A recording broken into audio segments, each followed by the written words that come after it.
Now, this was a really interesting episode. Set in the early 1900s, we followed aspiring artist William Thurber at college as he encountered and befriended an individual called Richard Pickman who painted art that had the ability of possessing people's minds and causing terrors to occur. With painting what you see being at the core of this episode, it's something that carried through right until the end. So let's get into it. Here is Cabinet of Curiosities episode 5 Pickman's model, ending explained. Just to let you know, this video will contain spoilers. Episode 5 of the show, titled Pickman's Model, was a really interesting one. Whilst it felt like all of the other episodes up until this point had a deeper meaning or commentary on the time or world that it was set in, this one felt like a fully fleshed out horror piece of television that was exactly what it said on the tin. We witnessed William Thurber, who was a talented artist, a competition-winning artist in fact, look upon the new student's work who was named Richard Pickman. This was when they were in a life drawing class. His work had a hold on William like no other, and it initially started as intrigue, but it eventually went on to alter his sense of reality as the darkness that Pickman depicted in his work was appearing in front of William's eyes, and then the demise of the character began. Pickman was known to draw in graveyards and told us about his ancestors that contained a dark past. He was the descendant of a sorcerer who was burned at the stake. He spoke of something that was in a painting of his, and we saw it mirrored at the end of the episode. His ancestor killed her husband and served his flesh to guests one evening, and it was what ultimately got her burned. We saw that there was a painting where there was a feast with an evil lady on it, and we also saw Pickman having dreams of being served up at a feast. He had an alternate reality where he walked into the feast with a head on the table, and the ending was of his son's head being cooked in the oven. I know, pretty dark. From the moment that William went round to Pickman's house and viewed the art, we saw a darkness that was forever lurking around him. But most importantly, he was aware of it and was able to keep it at bay, something we saw that others weren't able to do. We saw Pickman disappear after this, and we then cut to 1926, a few years in the future. In this year, we saw that Pickman had gone on to have success in the arts industry, and he sent William a painting that he created. However, we saw the sheer fear that he had when he laid eyes upon it.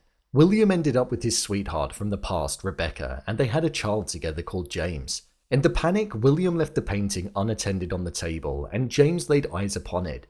This was when we saw his son then start to exhibit behaviours that showed that the darkness was now lurking within him too. As the episode went on, we saw other individuals such as Pickman's curator who turned up looking worse for wear, and also Rebecca and James. We saw Rebecca and James looking upon the piece of art that would ultimately be the very final shot of the episode and their own fate, the painting of a head being served, which in the final shot it showed that the darkness that was present took a hold of the both of them and there was no going back. During the episode, we saw that Pickman was killed by William when he went to view the art. Pickman followed the one and only true rule that there was: paint what you see. With Pickman painting these monsters and ghouls from a world that nobody had ever visited before, I think it symbolised that Pickman was used to living amongst the darkness, and it was things that he'd seen before. He wasn't afraid of it because he was living alongside it. That's why all of his paintings had elements of it within, and why they contained these possessive haunting holds.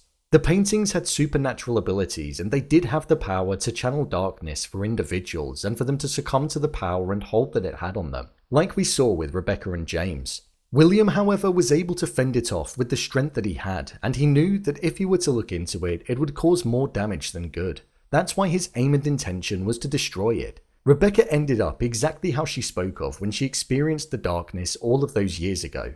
In darkness, with a buzzing in her head. And that's exactly what she was like at the end of the episode. With her eyes gouged out and in the centre of her forehead, it looked like she made incisions, where she previously mentioned that it was the location where the buzzing was coming from.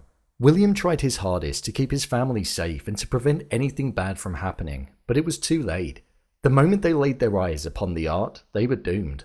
I don't believe that there's a deeper meaning to this episode like some of the others so far. I believe that this is a tale that purely informs us as the audience that art is in the eye of the beholder, and some may like something that others don't.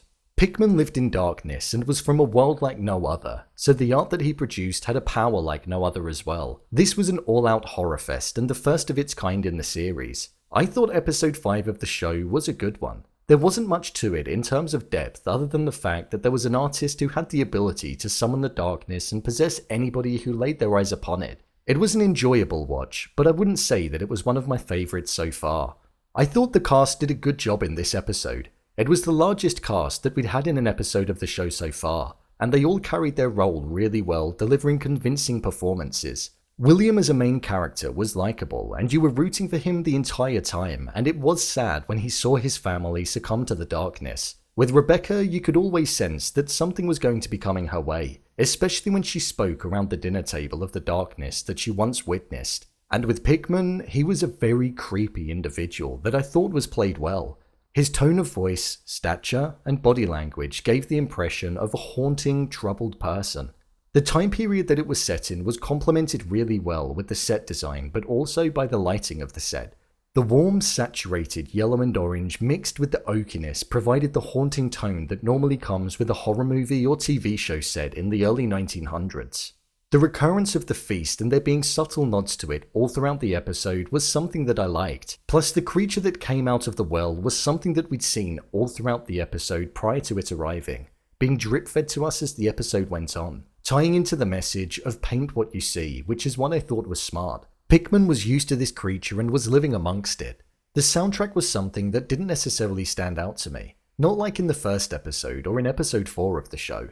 There was an eeriness to it, but I wouldn't say it took the episode to the next level or brought something additional, like it did in Lot 36 or The Outside. I would say that so far out of the 5 episodes, this would sit somewhere in the middle. I didn't leave the episode amazed by what I just watched, or feeling as though it made a bold statement. But I finished watching it and I thought it was a good piece of television that provided a spooky, creepy edge that I expected when I hit play. Plus, whenever it comes to art, especially old art, it can naturally be quite creepy, so I feel as though that helped. I'm looking forward to seeing what the final 3 episodes have to offer and seeing if they'll build upon and be better than everything that we've been given so far. I'm going to be covering all of the episodes from this series on my channel, so feel free to head over there to see my videos on all of the episodes before this one, or stick around to see me cover the upcoming episodes in the show. So, there you have it, Cabinet of Curiosities Episode 5 Pickman's Model Ending Explained.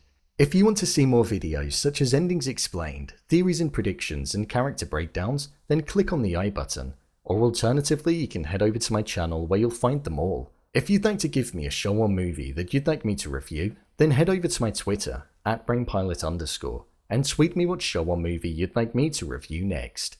And finally, if you'd like to see what I rate the latest movies that don't quite make the cut to getting a dedicated video, then head over to my Letterboxd profile. It's where I rate the latest releases in real time. What did you think of this episode?